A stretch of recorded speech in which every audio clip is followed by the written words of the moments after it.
Hello बच्चों, क्या हाल चाल? सब फर्स्ट क्लास। आज के क्लास में बच्चों हम देखेंगे कि force between the two dipoles कितना होता है और उसको डेराइव कैसे करते हैं। जैसे ये स्मॉल डायपोल है, इस डायपोल को हम किसी भी तरह से प्लेस कर सकते हैं एक दूसरे के सराउंडिंग में। जैसे ये एक दूसरे के पैरेलल है और ये एक दूसरे के एंटी पैरेलल है।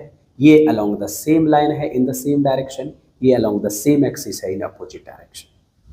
इन सभी सिचुएशन में या कहीं और सिचुएशन अगर बनाते हैं तो देखते हैं कि डायपोल के बीच में फोर्स कितना लगता है। राइट, तो हेडिंग देख सकते हैं, force between the two dipole. तो यहां से हम देखेंगे बच्चों कि एक डायपोल ये है,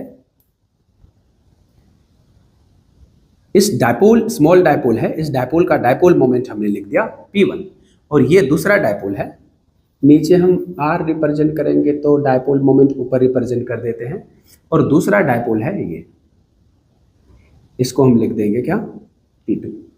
इन दोनों डायपोल के सेंट्रल सेपरेशन जो है बच्चों वो है R। तो कहेंगे कि ये दोनों डायपोल एक दूसरे फोर्स कितना लगाएगा, ठीक है, और इसके डेरिवेशंस कैसे करेंगे। ठीक है, कॉम्पिटिटिव बेसिस पे बहुत इंपॉर्टेंट है, कई बार क्वेश्चंस पूछे जाते हैं। प्रोपोर्शनैलिटी के बेसिस पे पूछ दिए जाते हैं कि ये बताओ कि फोर्स जो है अट्रैक्शन है कि रिपल्सन है, प्रोपोर्शनल आर के कौन से पावर के प्रोपोर्शनल है या इनवर्सली प्रोपोर्शनल है। इन सभी बातों को पूछा जाता है इस टॉपिक पे। ओके, तो चलिए देखते हैं कि ये देखो अब एक दूसरे पे फोर्स कैसे लगाता है। तो कहेंगे जब किसी भी डायपोल को इलेक्ट्रिक फील्ड में रखते हैं तो उस डायपोल का इलेक्ट्रिक पोटेंशियल एनर्जी होता है -P.E और rate of change of potential energy with respect to position जो होता है वो फोर्स के बराबर होता है। du/dr जो होता है वो फोर्स के बराबर होता है क्या। तो यहां से देखो इस डायपोल के फील्ड में ये रखा हुआ है और इस डायपोल के फील्ड में ये रखा हुआ है।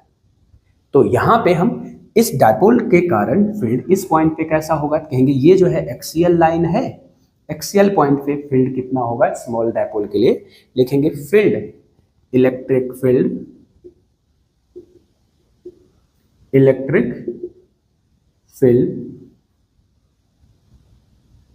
Due to dipole P1 at the location of